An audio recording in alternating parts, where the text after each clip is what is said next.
आस्तिकता और नास्तिकता भारत में आज से ही नहीं बल्कि सिंधु घाटी सभ्यता के समय से ही प्रारंभ हो चुकी थी। जहां मीमांसा जैसे दर्शन में ईश्वर का गुणगान किया गया है, वहीं चाणक्य जैसे दर्शन में भौतिकतावाद की और अधिक उन्नतता दिखाई गई है। प्राचीन इतिहास की बात करें तो आस्तिकता या नास्तिकता क्रमागत चलती थी, न कि सिमल्टेनियसली लगातार दोनों समानांतर उनका चलना संभव उस समय नहीं था। तो क्रमागत पहले आस्तिकता, उसके बाद नास्तिकता, फिर आस्तिकता, फिर नास्तिकता। जैसे अधिक ब्राह्मणवाद हुआ, उसके बाद बुद्धिज्म हुए, फिर ब्राह्मणों ने सुधार किया। इसी हिसाब से एक क्रमागत ये चीजें चलती रही। वर्तमान परिदृश्य में हम देखें तो क्या ये चीजें क्रमागत चलने की जरूरत है या फिर इनमें एक प्रकार का समन्वय होने की जरूरत है? तो बिल्कुल ये एक समन्वय के साथ चलना बहुत ज्यादा जरूरी है, क्योंकि एक तरफ अगर हम भौतिकतावाद की ओर अगर देखते हैं तो वास्तव में हमारे पास बहुत सीमित संसाधन है और अपने दिमाग का अधिक से अधिक यूटिलाइजेशन करके हम इसको प्रोडक्शन बढ़ाएं और आने वाली जो हमारी जनरेशन है उसके लिए हम अधिक से अधिक प्रोडक्शन दें, अधिक से अधिक उसको प्रोबेबिलिटी दें कि वह अपना अच्छी तरीके से रेज कर सके, अपनी आने वाली जनरेशन को भी रेज कर सके। लेकिन ये एक मुद्दा, गंभीर मुद्दा भी क्रिएट करता है। वो मुद्दा क्या है कि 10,000 वर्ष की अवधि में, अगर हम बात करें 10,000 वर्ष की अवधि में को दो भागों में डिवाइड करते हैं, 9,900 एक भाग और दूसरा 100। तो 9,900 की अवधि में, 9,900 वर्ष की अवधि में इतने वृक्ष नहीं कटे हैं जितने की 100 साल की अवधि में, लास्ट अगर 20वीं सेंचुरी से बात करें और अब तक 21st सेंचुरी 2020 तक की बात करें तो इतने अधिक पेड़ इन 100 वर्षों में कट गए जितने की 9,900 वर्षों में नहीं कटे थे। ये क्या है? औद्योगिक क्रांति ने किस तरीके से वृक्षों का दोहन किया। वृक्ष दोहन से क्या हो रहा है कि देखो कि हमारा जो पर्यावरण है वो ऑक्सीजन का सर्कुलेशन करता है, ऑक्सीजन हर प्रकार की जीव को प्राप्त होती है। लेकिन अब जो वृक्ष हैं उनकी कार्बन क्षमता कम हो गई, जो कम वृक्ष तो कार्बन डेफिनेटली कम हो गई। अब एक प्रकार की जो हमने समृद्धि प्राप्त की है, जो ग्रोथ प्राप्त की है, उस ग्रोथ ने हमें तरह की बीमारियां, नजला, खांसी, जुकाम, कोविड, ना जाने किस तरीके की बीमारियां इसने जन्म दी हैं। अब भौतिकतावाद से हमारा मन उबा, अब हम थोड़े से प्राकृतिक चीज की तरफ आते हैं। प्राकृतिक क्या है? जैसे एक देश की बात करें, भूटान देश में क्या है? भूटान देश में आज भी इतनी हरियाली है कि वहाँ दुनिया की सबसे ज्यादा खुशियार मतलब ग्रीन जीडीपी में उसको कैलकुलेट किया जाता है। तो दोनों विचारधाराओं में समन्वय बनाने की बहुत गहराई से जरूरत है। एक तरफा ये क्रमागत या पलटवार तरीके से किसी भी विचारधारा के पक्ष में हम नहीं चल सकते। आज जानने की जरूरत है कि हमें केवल उन्हीं चीजों का विरोध करना है जो कि अप्रासंगिक है, जो कि जरूरत जिनकी नहीं है। भाई आस्था भी जरूरी है। इस देश में नहीं, पूरी दुनिया में ऐसे ऐसे लोग हैं जिनको पीने के लिए पानी मुहैया नहीं है, वो नालियों का गंदा पानी पीते हैं, डैम का, तालाबों का, झीलों का, कुएं, पोखर, तालाब, इनका गंदा पानी पी रहे हैं। रिपोर्ट्स की माने तो 2 से 2.5 बिलियन आबादी ऐसी है जो जिनके पास ढांचागत अवसंरचना की कमी होने के कारण स्वच्छ पानी नहीं पहुंच पाता। हम अपने भारत की बात करें तो चेन्नई में ग्राउंड बैंक, वाटर बैंक है, वो सूख चुका है। हम पंजाब की बात करें तो वहां का वाटर बैंक बिल्कुल सूख चुका है।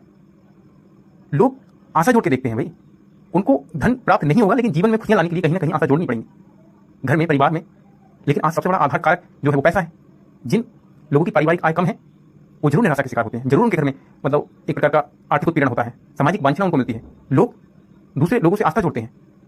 रूसो, कार्ल मार्क्स जैसे विद्वानों ने हर किसी को ये संदेश दिया है कि व्यक्ति जैसा करता है वो अपनी आत्मा की आवाज किसी के साथ जोड़े, वो आजाद है। वहीं दूसरी ओर बात करें, भौतिकतावाद की भी जरूरत है। आने वाले समय में ये भूमि संसाधन बहुत ना केवल बचेगा ही नहीं। आने वाले समय में हम इस जनसंख्या को कहाँ रखेंगे? हवा में तैरते हुए आयतन वाले घर बनेंगे, जल पर तैरते हुए आयतन वाले घर बनेंगे। वो विज्ञान की जरूरत है और हमारी आस्था जोड़ना।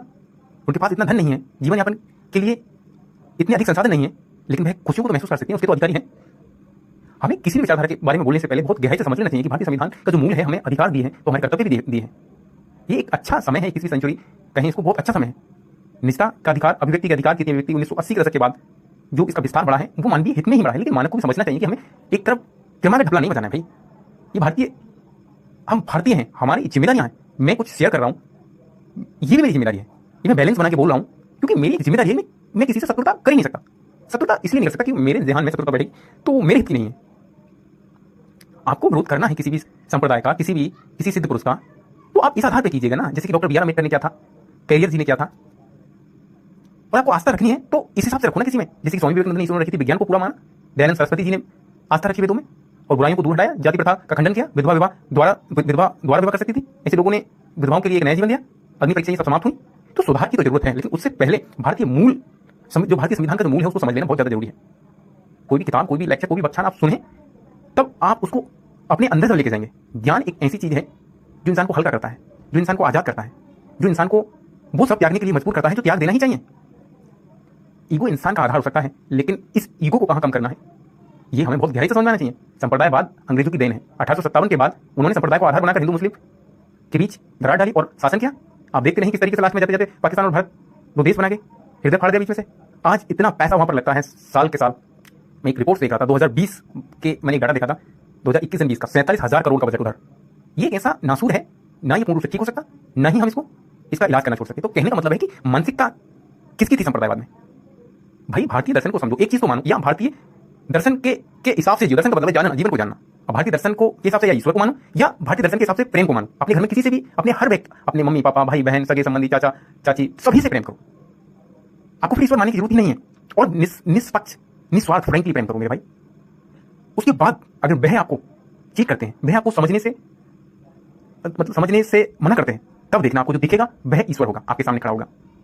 चाहे आपने ईश्वर को हर रोज गाली दी हो, ईश्वर को हर रोज आपने गलत व्याख्यान किया हो, लेकिन जब जिनको आपने निष्पक्ष प्रेम किया, फ्रेंकली प्रेम किया, फिर देखना उस प्रेम के बल पर ही आपको कुछ दिखेगा, एक अस्तित्व दिखेगा, एक ईश्वर दिखेगा। आप निष्पक्ष तरीके से बोलते जाएंगे, आपकी जिम्मेदारी हो जाएगी बोलना, आपकी जिम्मेदारी हो जाएगी समझना। ये जिंदगी है, ये जिंदगी बर्बाद करने के लिए नहीं है। धाराएं समझो, नास्तिक भगत सिंह को समझो, आस्तिक महात्मा गांधी को समझो, नास्तिक गोपाल कृष्ण गोखले को समझो, वीडी सावरकर को समझो, नास्तिक डॉक्टर बी आर अम्बेडकर को समझो और बैलेंस में लेके चलो। इस देश को सभी ने मिलकर बनाया है, हर किसी की विचारधारा का पालन करो। उद्देश्य अपना जरूर मोटिवेशन के साथ रखो, कोई भी उद्देश्य। हम जो कुछ बोलते हैं तो ये हमारा दायित्व होता है कि हम इस देश की जीडीपी में क्या योगदान दे रहे हैं, हम इस देश के कल्चर को ऊपर ले जाने में क्या योगदान दे रहे हैं, समझ रहे हो? तो वह मायने रखता है। इस प्रकार से माइंडसेट से हम जिएंगे तो हम वास्तव में अपने हो जाएंगे, अपना होना ही धर्म है।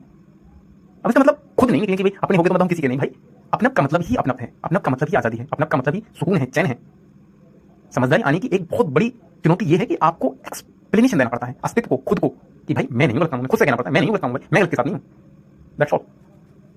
भारतीय संविधान की मूल भावनाओं के अनुसार हम चलेंगे, तब हमें किसी भी प्रकार की कोई परेशानी नहीं होने वाली। दिस इज नॉट एनी प्रचार, ये कोई प्रचार नहीं है, ये मेरा एक्सप्लेनेशन मेरे सामने है और मैं आजाद हर बात बोलने को। मैं नमन करूंगा डॉक्टर बी आर अम्बेडकर को, गांधी जी को, दोनों को साथ करूंगा, क्योंकि भाई मुझे पता है कि एक अच्छे आदमी को कुछ नहीं करना होता। 4 विकल्प हैं, 3 विकल्प ऐसे गलत हैं जो प्रत्यक्ष बुद्धि से देखने हैं, चौथे को हमें कुछ देखने की जरूरत नहीं, वह सही है। सही आदमी कुछ नहीं करता, वह जो जरूरत है वह करता है।